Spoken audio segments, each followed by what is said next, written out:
Iba't ibang malalaking isyu sa bansa ang binigyan diin ng ilang senatorial candidate sa pagpapatuloy ng kanilang kampanya ngayong eleksyon 2025. May unang balita si Tina Panganiban Perez.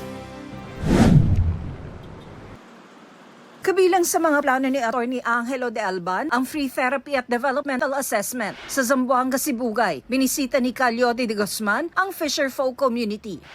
Idinetalya naman doon ni Luke Espiritu ang kanyang senatorial journey.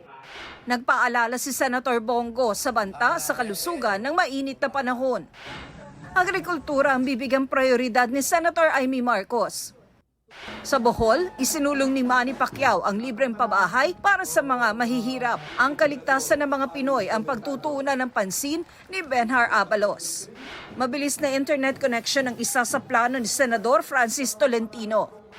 Nakipag-usap sa coffee farmers sa Lipa City si Kiko Pangilinan. Pagpapaunlad ng lokal na agrikultura ang isinulong ni Danilo Ramos. Kinumusta ni Ronel Arambulo ang mga nagtitinda sa Lipunan Public Market.